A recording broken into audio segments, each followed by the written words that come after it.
¿Qué tal, chicos? Espero que se encuentren bien. Hoy damos continuidad a nuestras clases de historia. El tema de la clase anterior fueron los cambios sociales durante el siglo XX.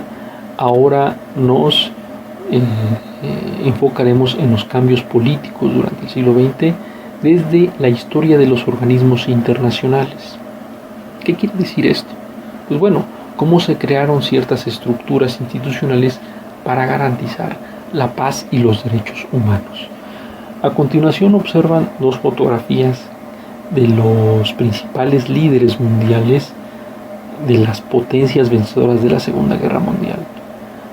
Ahí observamos a estos líderes en dos distintos momentos y que fueron acuerdos para crear un nuevo régimen mundial a partir de la fundación de distintas instituciones y organismos, con un objetivo muy claro: garantizar la convivencia mundial entre las naciones.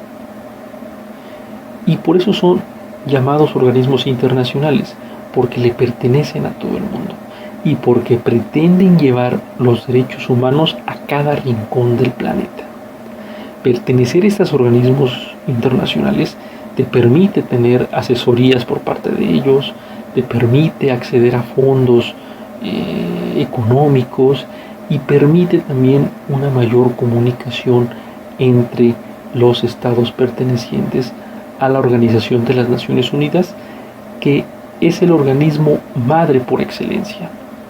Es el organismo internacional más grande, ya que aglutina a todos los estados del mundo, y fue creado en 1945 con sede en Nueva York. ¿Y cuál es el objetivo de la ONU? Pues muy sencillo: garantizar la paz mundial. Y hasta cierto punto lo ha logrado. Si bien hay conflictos bélicos regionales, se ha evitado lo que vemos en esta fotografía, que es una escena de la Primera Guerra Mundial. Ha evitado que vuelva a aparecer un conflicto de tales magnitudes, ha evitado las armas de destrucción masiva como la bomba atómica, y precisamente la ONU va a organizar y coordinar los esfuerzos de los siguientes organismos. Los primeros que observamos son el Fondo Monetario Internacional y el Banco Mundial, creados entre 1944 y 1946 y con sede en Washington, Estados Unidos.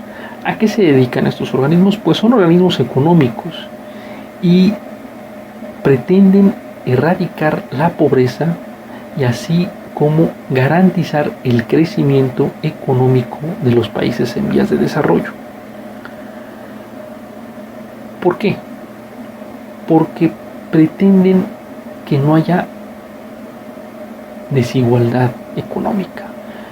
Por ejemplo, ahí observamos un fotograma de Los Olvidados, una película de Luis Buñuel que precisamente trata sobre la pobreza, la marginación extrema y social a la que a veces ha sido conducida la humanidad.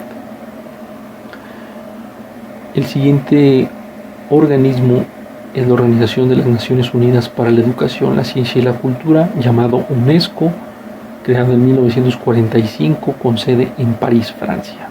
La UNESCO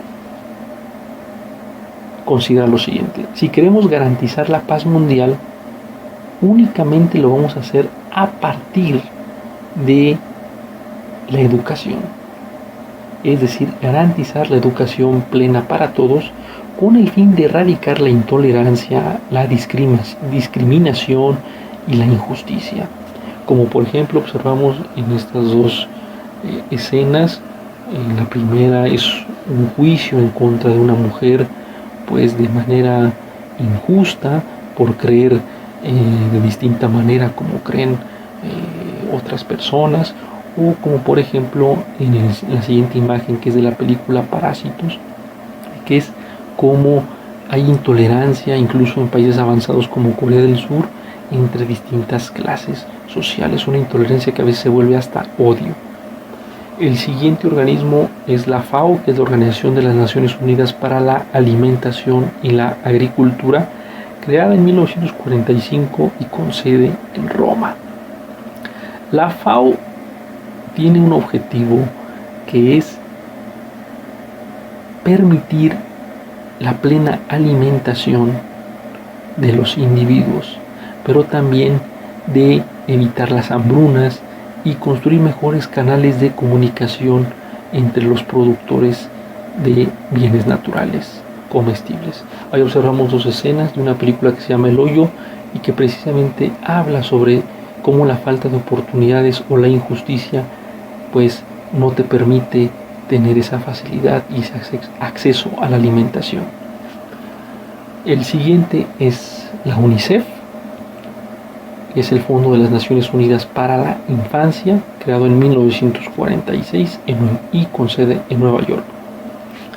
La UNICEF tiene un sector de la población muy específico, son los niños, es decir, su objetivo es garantizar los derechos de los niños para evitar las siguientes escenas que vamos a ver.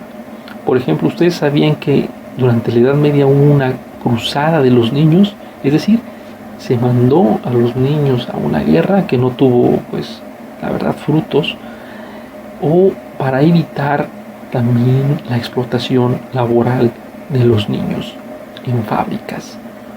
Eso es lo que pretende la UNICEF, garantizar derechos de los niños. Siguiente es la Organización Mundial de la Salud, creada en 1948 y con sede en Ginebra, Suiza. La OMS pretende pues que todos los individuos, todos los habitantes del planeta tengan acceso a la salud para prevenir enfermedades, para garantizar un desarrollo físico y mental de calidad. Y vemos esta escena que precisamente pretende erradicar, que es de la peste, es decir, estas epidemias que han azotado a la humanidad durante varios siglos, precisamente pretende erradicar eso, garantizar un mayor equilibrio emocional y corporal del ser humano. Siguiente es la Organización Mundial del Comercio, la OMC, creada mucho más recientemente, es decir, en 1995 y con sede en Ginebra, Suiza. ¿De qué trata la OMC, o sea, la Organización Mundial del Comercio?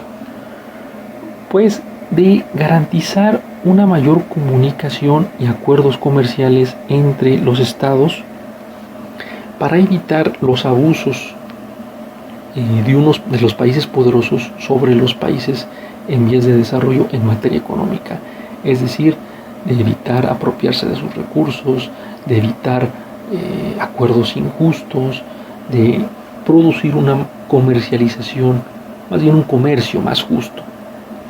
Siguiente es la Corte Penal Internacional, también llamada Tribunal Penal Internacional, creada en 1998 y con sede en La Haya. La Corte Penal se fundó con el fin de ser un tribunal a nivel mundial al que acudieran los estados en caso de injusticias entre los mismos estados. Y ahí puedes acceder para solicitar un juicio justo, es decir, entre los estados. Tiene sedes regionales y evitar, por ejemplo, escenas como esa, que es la injusticia, o sea, la esclavitud de los negros, o por ejemplo la Revolución Francesa, que también, si bien dio libertades, también fue un proceso histórico que ocasionó mucha injusticia en contra de un sector de la población. Y por último, presentamos esta frase que es precisamente el enemigo de los organismos internacionales, es el nacionalismo intolerante. Ahí observamos una fotografía de Donald Trump y Boris Johnson, líderes de la Gran Bretaña y Estados Unidos, que precisamente han acudido a este nacionalismo férreo para combatir los acuerdos internacionales. Ahí observamos dos escenas pues desagradables de la Segunda Guerra Mundial que han evitado estos organismos y que habrá que pensar su funcionamiento. Si bien obedecen a tiempos modernos, si bien tal vez han sido rebasados en algún momento, su funcionamiento ha garantizado la plena convivencia de los humanos y de sus derechos. Nos vemos la siguiente clase.